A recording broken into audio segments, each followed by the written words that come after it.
Je voudrais vous parler aujourd'hui d'un sujet qui me semble primordial puisqu'il s'agit de la stratégie de vie.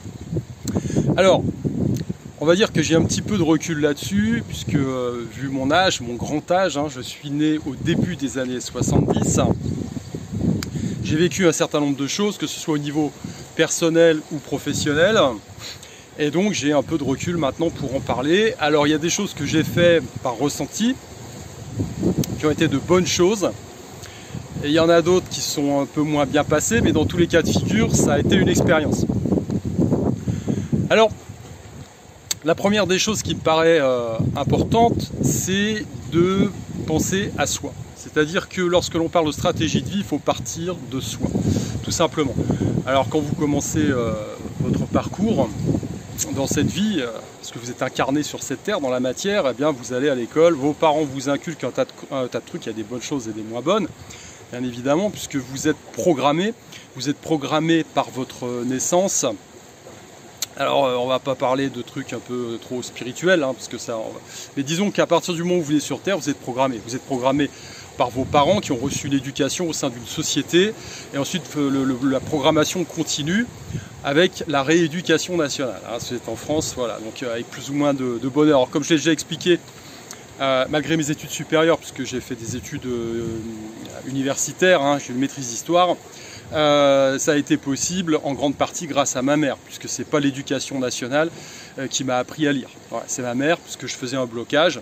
C'était déjà à l'époque de ces conneries de méthode globale et compagnie, donc c'est ma mère qui m'a appris à lire, et heureusement, parce que sinon j'aurais pas pu faire ces études, ni écrire de livres d'ailleurs par la suite. Donc, lorsqu'on revient à la base, il faut se rendre compte qu'on est programmé.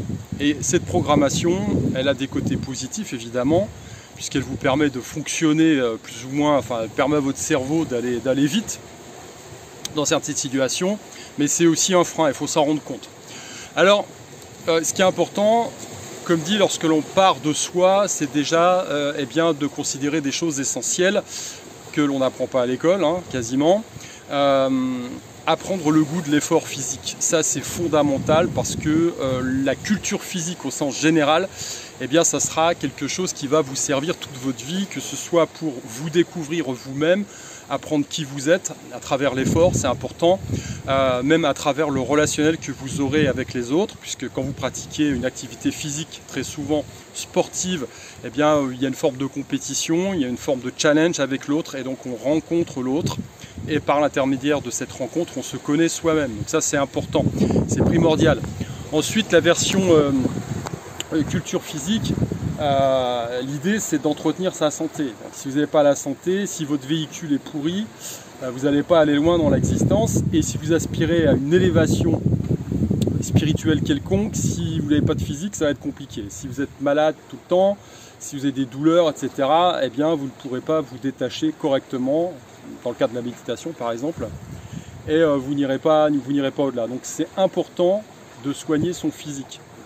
Je suis en train de vous parler, là il y a un magnifique petit oiseau qui vient de se poser, je vais essayer de vous le montrer, je ne sais pas si on le voit là. Non, voilà, c'était juste pour moi, désolé, j'ai essayé de vous partager ce moment. C'était magnifique, il avait des taches jaunes, noires, rouges, il était très très beau. La nature est fantastique. Donc, voilà, ça doit constituer votre socle. Ensuite, il y a une dimension relationnelle, puisque vous allez rencontrer l'autre, et à travers l'autre, comme je le dis, vous allez vous connaître vous-même. Donc ça, c'est fondamental. Ensuite, il y a le versant spirituel. Alors, vous pouvez lier tout ça dans le cadre de la pratique physique. On n'est pas que de la matière, vous avez bien compris, l'homme est essentiellement spirituel, et la femme est essentiellement spirituel, et il est incarné dans cette matière avec laquelle on doit traiter, qui n'est pas toujours évidente, à travers nos expériences. Donc vous devez travailler cette dimension spirituelle. Alors certains choisissent la religion, d'autres des spiritualités connues, que ce soit le bouddhisme ou d'autres, voilà, chacun sa voie d'entrée, c'est important.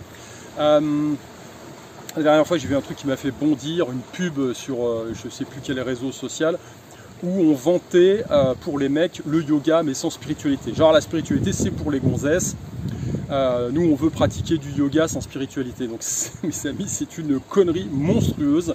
Parce que justement, il faudrait mettre de la spiritualité dans votre pratique sportive. Hein. Les grands maîtres d'arts martiaux des temps anciens ont compris ça. Ont compris que l'homme était un tout. Dans les grandes traditions également. Hein. Pour les Amérindiens, c'est pareil. Et d'autres, hein, dans les grandes traditions asiatiques ou même chez nous, hein, en Occident. On l'avait compris ça très tôt et on l'a oublié. Voilà. Donc en fait, on veut pratiquer une activité physique vide de sens. Topissime. Hein. Et à côté de ça, les gens n'arrivent plus à se caler, n'arrivent plus à se repérer. On voit à la moindre adversité ce que ça donne. Hein. C'est-à-dire tous les mecs en carton et les gonzesses en plastique qu'on voit sur Instagram à longueur de journée, bah, quand il y a vous savez, les mecs là qui sont bodybuildés, stéroïdés jusqu'aux oreilles et tatoués de partout. Aussitôt qu'il y a une adversité mais qui se présente là, il n'y a plus personne, tout le monde se déballonne. Donc non, la spiritualité elle concerne tout le monde, elle doit être un socle. Voilà, c'est comme la philosophie, c'est quelque chose qui permet de vous caler, d'accepter les vicissitudes de votre existence, parce qu'il y en aura, rassurez-vous, il y en aura, hein, que ce soit la maladie, les décès de proches, les différentes difficultés que vous rencontrerez, donc il y en aura. Donc la spiritualité, elle doit être le socle, voilà, ça c'est important. Et la philosophie également, hein, parce que réfléchir à certaines choses, eh bien, ça vous permet de ne pas vous faire bananer à d'autres moments importants. On l'a vu comment ça s'est passé depuis 3 ans, les gens se font bananer, rouler dans la farine, ils aiment ça. Donc la spiritualité, c'est le socle, c'est ce qui vous permet de vous bâtir correctement, de savoir qui vous êtes. Alors des voies de développement, il y en a plein, hein. Moi j'en ai choisi plusieurs, notamment à la base, je suis plutôt artiste moi, donc le travail artistique a été pour moi un socle important, mais voilà, il n'y a rien qui remplace vraiment le travail physique et j'ai trouvé dans les arts martiaux effectivement ce lien qui peut exister entre le développement du physique, le développement du mental et une assise spirituelle. Évidemment, tout ça se perd dans une pratique sportive actuelle qui fait la part belle à la compétition et à des choses superficielles, malheureusement j'ai envie de dire. Mais vous pouvez, lorsque vous travaillez, je l'ai expliqué ça dans un de mes livres, lorsque vous travaillez, lorsque vous faites de la culture physique, tout simplement vous faites des squats, des pompes, etc., il peut y avoir une dimension spirituelle. Votre corps est un temple, vous l'investissez à ce moment-là, et votre corps, votre esprit, tout votre être est tendu dans l'effort. C'est une forme de dialogue que vous entretenez avec vous, en osmose, avec l'univers et l'environnement qui vous entoure. Voilà, donc il y a moyen de travailler de cette façon-là, plutôt que de faire un truc bête et méchant. C'est pour ça que lorsque je poste des vidéos, et ça arrive rarement, de ma petite personne en train de s'entraîner, en fait, voilà, il faut faire la promotion sur les réseaux sociaux, mais moi, en fait, quand vous voyez une vidéo de moi à l'entraînement, je ne suis pas à l'entraînement. Je déteste me filmer quand je m'entraîne. Donc quand vous voyez un truc, eh c'est des exercices que je fais spécifiquement pour la vidéo. Mais quand je m'entraîne, c'est un moment qui m'appartient, c'est un moment qui est juste pour moi, que je partage en égoïste avec moi-même. Voilà. Donc ça, c'est votre socle fondamental. Ensuite, vous avez l'environnement que vous devez absolument assainir. C'est-à-dire l'environnement relationnel, parce que ça, c'est une catastrophe. Il y a des gens, comme disait le philosophe, qui vous inspirent, et puis il y en a d'autres qui vous aspirent. Ce sont des vampires énergétiques. Et on en voit beaucoup, et de plus en plus, malheureusement, à notre époque, qui favorise évidemment les perverses narcissiques, les hyper narcissiques, etc., etc. Donc voilà, des gens comme ça. Il y a des gens aussi qui sont hyper négatifs tout le temps. Donc il faut faire attention. Les gens que vous fréquentez, eh bien, comment dire, participent à votre construction. Et là j'en viens à mon autre point, c'est que l'environnement également. Lorsque l'on prend une cellule, elle se développe dans le cadre d'un environnement. Donc si l'environnement est vicié, cette cellule ne se développe pas correctement. Donc vous allez pouvoir vous développer dans un environnement, je parle d'un pays, d'un état, d'une région, d'une ville, de l'environnement professionnel, etc. Et vous allez faire abstraction un certain temps si ça ne vous correspond pas. Le problème, c'est que ça vous rattrape, toujours. Voilà. Donc l'environnement a une influence énorme sur vous. Voilà. Donc comme une cellule elle va péricliter si elle est dans un mauvais environnement, et bien vous, en tant que cellule humaine, vous allez péricliter à un moment donné si l'environnement ne vous convient pas. Donc vous devez assainir eh bien, cette facette-là, l'environnement comment dire, relationnel et l'environnement tout court, social, économique dans lequel vous êtes. Voilà. Ensuite, vu la situation actuelle, on a effectivement des problèmes, c'est le moins qu'on puisse dire, puisqu'on est en fin de cycle. Et donc, il y a un certain nombre de choses qui nous tombent sur le coin du nez. Hein. Voilà, je ne fais pas un dessin, ceux qui me suivent savent. Donc, comment on fait? Eh bien, il faut partir du fait que si vous avez développé une bonne spiritualité, vous savez que l'on est tous en sursis.